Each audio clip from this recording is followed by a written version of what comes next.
বৃহস্পতিবার বাঙালি ছাত্র যুব সমাজ ত্রিপুরা রাজ্য কমিটির পক্ষ থেকে ৭ দফা দাবি নিয়ে এক ডেপুটেশন প্রদান করে পশ্চিম জেলার জেলা শাসকের নিকট সাংবাদিকদের মুখোমুখি হয়ে বাঙালি যুব সমাজের রাজ্য সচিব গৌতম দেব জানান, ২০২০ সালে যে নতুন শিক্ষানীতি চালু হয়েছিল সেই শিক্ষানীতিতে দেখা যায় ধ্রুপদী ভাষা হিসেবে ভারত সরকার বাংলা ভাষাকে স্থান দেয়নি, কিন্তু দেখা যায় দক্ষিণ ভারতের ৬টি ভাষাকে ভারত সরকার ধ্রুপদী ভাষা হিসাবে স্বীকৃতি দিয়েছে। অথচ বাংলা ভাষা একটি সমৃদ্ধশালী ভাষা।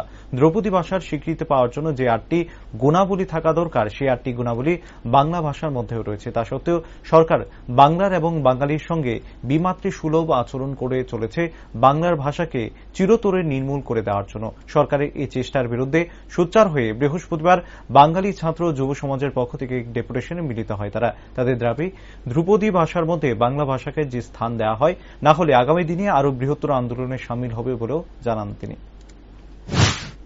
বাঙালি যুব সমাজের রাজ্য সচিব, আপনারা জানেন যে ২০২০ সালে যে আমাদের নতুন যে শিক্ষানীতি চালু করেছিল, সেই শিক্ষানীতিতে আমরা দেখলাম যে ধ্রুপদী ভাষা হিসেবে ভারত সরকার সেই বাংলা ভাষাকে স্থান দেয়নি।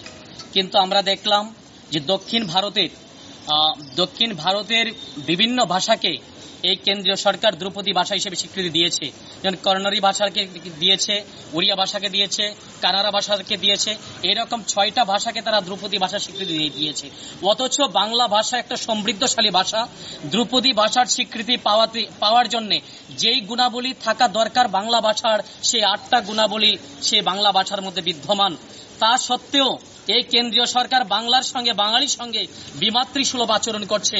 বাংলা ভাষাকে চিরতরে নির্মূল করে দেওয়ার জন্য যে কেন্দ্রীয় সরকারের যে একটা চেষ্টা, সেই অপচেষ্টার বিরুদ্ধে আমাদের আজকে সবাইকে সোচ্চার হতে হবে।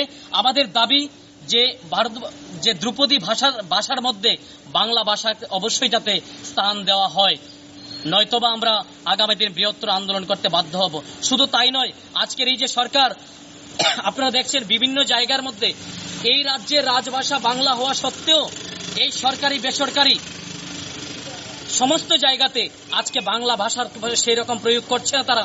আজকে যান আপনি ব্যাংকের মধ্যে, যান আজকে ডাক বিভাগের মধ্যে, রেলওয়ে স্টেশনের মধ্যে, সর্বত্র আজকে হিন্দি এবং ইংরাজি ছড়াছড়ি। অথচ এই ত্রিপুরা রাজ্যের একটা সমৃদ্ধশালী ভাষা এবং প্রায় ১০০% মানুষ সেই বাংলা ভাষা জানে, বুঝে এবং পড়তে পারে। সেই বাংলা ভাষাকে